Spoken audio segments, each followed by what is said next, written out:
సత్యకుమార్ గారు మంత్రి నిన్న పొన్నూరు నియోజకవర్గానికి సంబంధించి ధూళిపాళ్ల సీనియర్ ఎమ్మెల్యే ఆయన కూడా కుట్ర చేయడానికే ప్లాన్ చేస్తోంది వైసీపీ. అలాగే మన జరిగిన మృతికి సంబంధించి కూడా ₹1 ఏదో చేతులు మారాయని. అంటే అన్నీ మీ దగ్గరే ఉన్నాయి, ఎవిడెన్స్లు మీ దగ్గరే ఉన్నాయి, కుట్ర జరుగుతోందని రిపోర్టు మీ దగ్గరే ఉంది.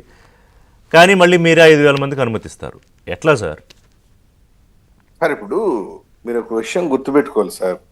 భారత రాజ్యాంగంలో article 19 class 1 sub class below ప్రతి పౌరుడు స్వేచ్ఛగా వెళ్ళొచ్చు, ఏ ప్రాంతానికైనా వెళ్ళొచ్చు, సభలు సమావేశాలు పెట్టుకోవచ్చు అని చెప్పి రాజ్యాంగంలో పొందుపరిచి ఉంది. కానీ నువ్వు పోతూ ఇతరుల హక్కులకు భంగం వాటించకూడదు. నీకెంత స్వేచ్ఛ ఉందో ప్రజలకి పౌరులు కూడా అంతే స్వేచ్ఛ ఉంది. అంతేగా మేము అదే చెప్తున్నాం జగన్మోహన్ రెడ్డికి, నువ్వు రావాలనుకుంటే లక్షణంగా రా, నువ్వు చెప్పదలుచుకునేది ఏదో చెప్పు. ఇప్పుడు ఒక విషయం సార్, వాళ్ళు గతంలో ఇటువంటి అన్డెమోక్రటిక్ గా వ్యవహరించి చంద్రబాబు నాయుడు గారి ఇంటి తలుపుల్ని తాళ్లతో కట్టేసి బయట రానియకుండా అమరావతి రైతుల్ని దుర్గమ్మ గుడికి పోనీయకుండా అడ్డుకోవటం, మీరు నమ్ముతారు నమ్మురో ఈ 5 ఏళ్ల పరిపాలన 19 నుండి 24 వరకు ప్రతి తెలుగుదేశం కార్యకర్త ఇల్లు ఒక పోలీస్ అవుట్ పోస్ట్ మారి తయారైంది. ఉదయం నిద్రలేసి కళ్ళు తెరిచి ఇటు బయట ఇంటి ముందు పోలీసులు ఉంటారు, ఒక 5-6 మంది సెక్యూరిటీ. మీకు సెక్యూరిటీ. ఇప్పుడు నాకు కూడా, నేను చిన్న స్థాయి గ్రామ స్థాయి నాయకుడు, నా ఇంటి ముందు 7-8 మంది ఉండేది. ఏంది ఇది మంత్రి పదవి కానీ వచ్చినారా మనకి అనే రేంజ్ లో ఉంటది వాళ్ళ చేసి ఆగడాలు. ఆ విధంగా మనం పోలీస్ ఫోర్స్ ని పెట్టి మిస్గైడ్ చేసి పబ్లిక్ లో కూడా వేరే రకమైన డిస్కషన్ వచ్చేసింది. ఏందబ్బా వీళ్ళు పోలీస్ ని యూటిలైజ్ చేసి సప్రెస్ చేస్తున్నారు డెమోక్రటిక్ రైట్స్ అని. మేము ఆ విధంగా చేయలేదు. నువ్వు లక్షణంగా రా. మీరు ఇంటి దగ్గర కాదు, మీరు ఇంటి దగ్గర పోలీసులు పెట్టి హౌస్ అరెస్టులు చెయ్యొద్దు, చేయమని నేను చెప్పట్లా. బయటకు వచ్చినప్పుడు ఒకళ్ళు ఇద్దరు ప్రాణాలు పోకుండా చూసుకోండి, అంతే. అదొకటే రిక్వెస్ట్. ఇప్పుడు నేను అదే చెప్పేది. ఇప్పుడు జగన్మోహన్ రెడ్డి గారికి కూడా నేను అదే చెప్తున్నా. నువ్వు మొన్న మధ్య ఏదో పిటిషన్ వేసినట్టున్నా హైకోర్టు, నాకు భద్రత లేదు, జగన్మోహన్ రెడ్డికి సెక్యూరిటీ లేదని వేసినాడు. అడివాడు పనికి మాలోడు కాకుంటే, జగన్మోహన్ రెడ్డి వల్లే పబ్లిక్ సెక్యూరిటీ లేదురా బాబు అంటే నువ్వు ఈయనకి సెక్యూరిటీ లేదని పిటిషన్ వేసుకున్నావు.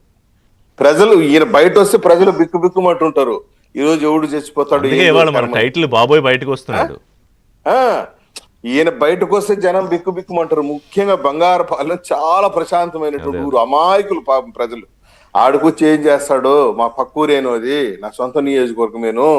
ఒకప్పుడు మా మాజీ సమితి ఉన్నప్పుడు మాకు అదే బంగారపాలెం సమితి. అది ఏమీ జరగకుండా, ప్రసాద్ గారు, అక్కడ ఏం జరగకుండా చూసుకునే బాధ్యత మీదే, మీ స్థానిక నాయకుడిదే, దాంట్లో సందేహం లేదు. నేను ఒకటే చెప్తున్నాను, పెద్దిరెడ్డి రామచంద్రరెడ్డి ఆధ్వర్యంలో పెద్ద ఎత్తున కుట్ర జరుగుతా ఉంది. అసలు పెద్దిరెడ్డి రామచంద్రరెడ్డి రైతుల గురించి మాట్లాడుతుంటే ఆశ్చర్యంగా ఉంది సార్, నాకు అర్థం కాదు.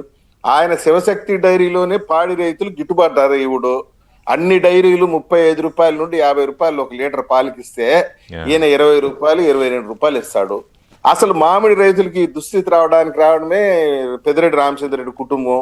సమీపంలో కృష్ణగిరిలో గుజ్జు ఫ్యాక్టరీలు ఉన్నాయి, తమిళనాడులో కృష్ణగిరిలో గుజ్జు ఫ్యాక్టరీలు అంటే ఫ్యాక్టరీలు ఉన్నాయి. వాళ్ళు ప్రతి సంవత్సరం వచ్చి మన చిత్తూరు జిల్లాలో మామిడికాయలు కొనేవాళ్ళు అనమాట. గత సంవత్సరం ఏం చేశారంటే, ఈయన రూలింగ్ లో ఉన్నప్పుడు ఆ ఫ్యాక్టరీ యజమాని ఊరిని ఇక్కడికి రానియకుండా బెదిరించి కొట్టి తరిమేస్తే రైతులకు వేరే గత్యంతరం లేకుండా వైఎస్ఆర్సీపీకి చెందిన ఫ్యాక్టరీలు తోలాల్సిన పరిస్థితి వచ్చింది మామిడికాయలు. అంటే ఇక్కడ మనకి క్లియర్గా అర్థమవుతుంది ఏంటంటే, విషయం మీద అవగాహన ఉండక్కర్లేదు, వాళ్ళ మీద ప్రేమ ఉండక్కర్లేదు, అక్కడ ఏదో ఒకటి రచ్చ జరిగిందా లేదా. Simple sir. నేను కన్క్లూడింగ్ రిమార్క్స్ చేస్తాను. చెవిరెడ్డి భాస్కర్ రెడ్డి అరెస్ట్ ని డివిడేట్ చేయడానికి ఈ రోజు వస్తున్నాడు. సీజన్ ఎండింగ్ లో రావాల్సిన అవసరం ఏముంది? బాలకోటే గారు జగన్ అడుగుతున్నాను. ఎట్లా బాలకోటే గారు అరెస్టులు ఇంకా